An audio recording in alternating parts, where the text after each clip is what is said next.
What's going on, everyone, and welcome back to another video, and I hope everyone have an amazing day. If you are new, welcome to my channel. My name is Jai, and I am back with another video from Mr.Nightmare. If you have not yet, be sure to like, comment, and subscribe to the channel. Much appreciation. Join the family, familia. And this is volume 4, 3 Scary True Lockdown Horror Stories. So sit back, relax, because it's going to be a good one. Grab your popcorn, your pretzels, your hummus, all that good stuff.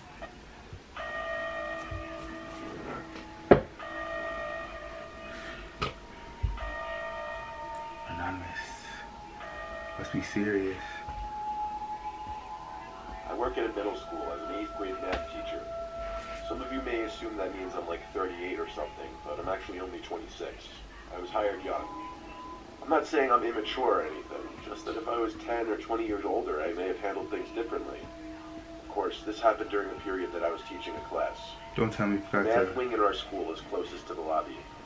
I remember it like it was yesterday, down to the equation I was writing on the board, when the lockdown alarm suddenly sounded. It wasn't a drill. All faculty and students are taught which alarms mean what, and this was the alarm that meant go into lockdown for real, not a drill. I hurried to the door to lock it. Each door in the building has a big glass panel in it though, so the doors have little blinds that you can pull down to cover this. Even though we're supposed to pull down the blinds during lockdowns, we're also supposed to instruct students to hide in one corner of the room with the lights off.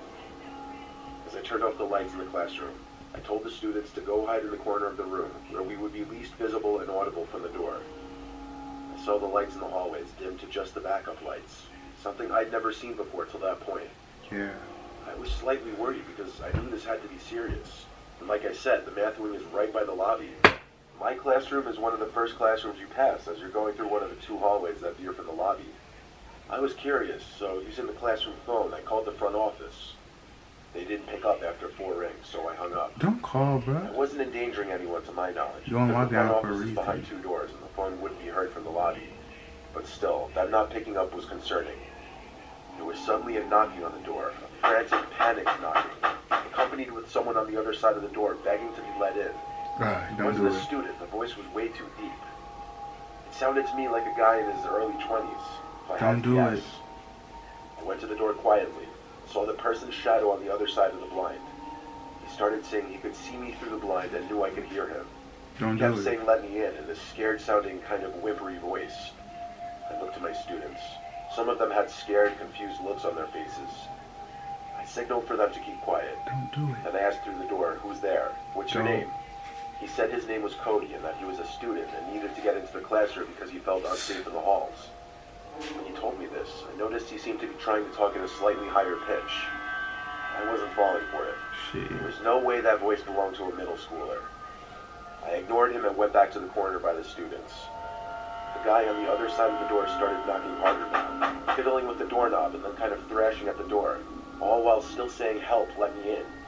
I did my best to keep my students from screaming or freaking out. You done it now? The guy eventually gave up and the noises stopped. We stayed in lockdown for half an hour before an announcement was made that police had searched the building and it was safe. So later on, faculty was giving more details. Apparently some 20-something-year-old guy with long hair down to his shoulders was walking around the school with a small handgun. Whether it was a real gun or not remains unknown, but the guy was caught on camera leaving the building through a back exit. Wow. He was found by police 2 hours later, not holding the gun. I think I could have handled the situation a little better. For example, not even answering the guy when he was at the door. But I was so nervous that I really wasn't thinking logically. It's scary to think about what might have transpired if I opened the door for him. You gotta be ahead at gunpoint.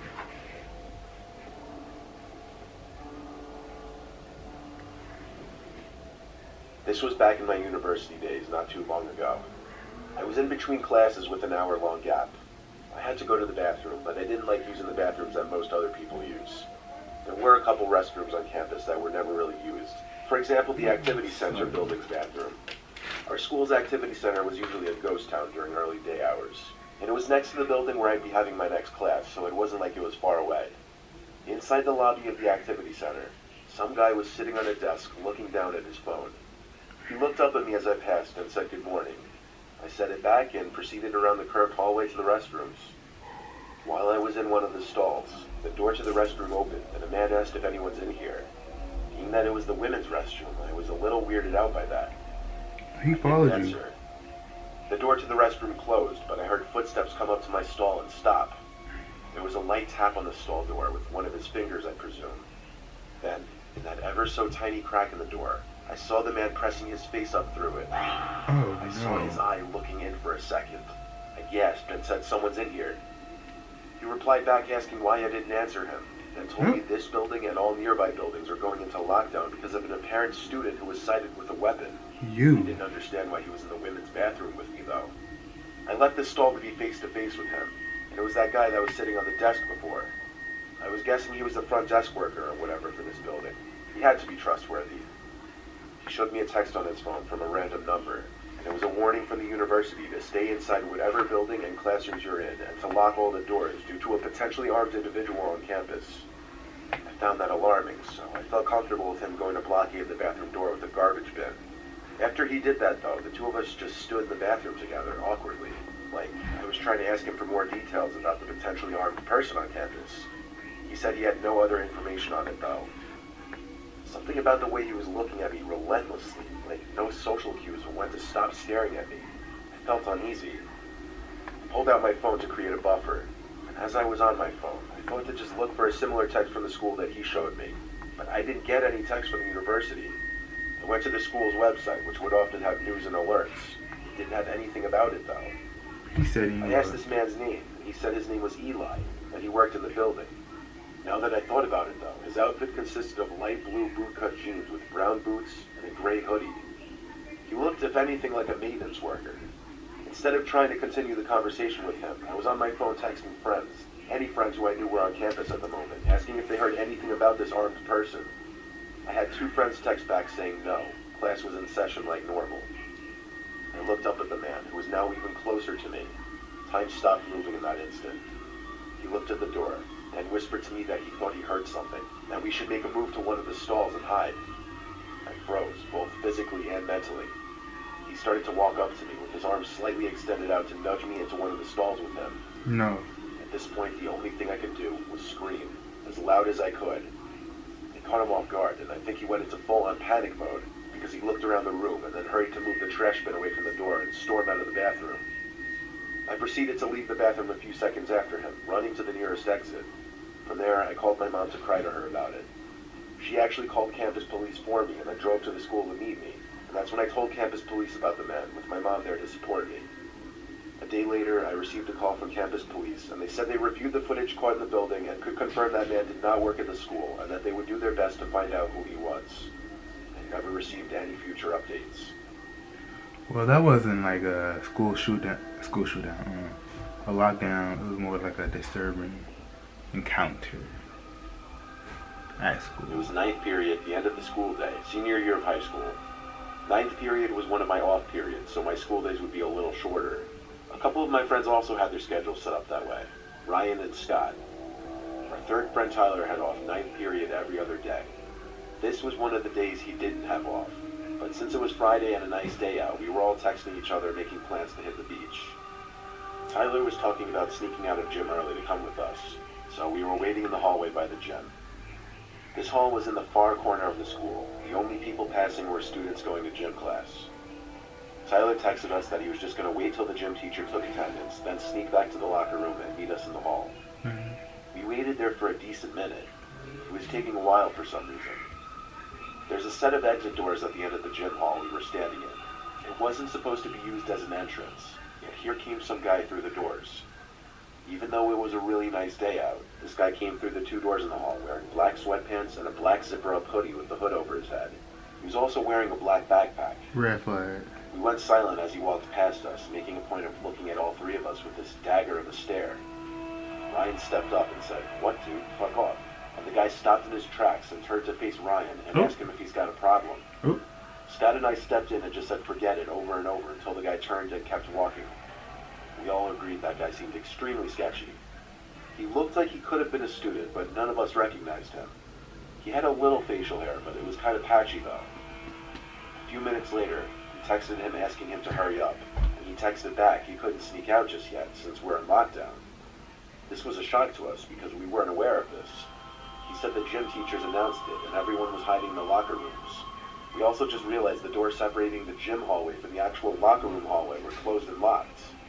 We immediately linked it to that creepy-looking dude dressed in all black who just walked past us. The reality hit us so much harder when there were these popping sounds from down one of the hallways. At first they sounded like maybe a teacher slamming books on a desk as if to wake a student up or something. But we quickly put two and two together and realized they were gunshots.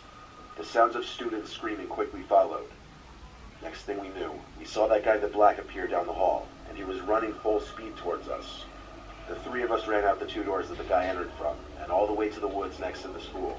In that moment, I felt the curtains of life slowly closing, and the thought of death becoming a reality.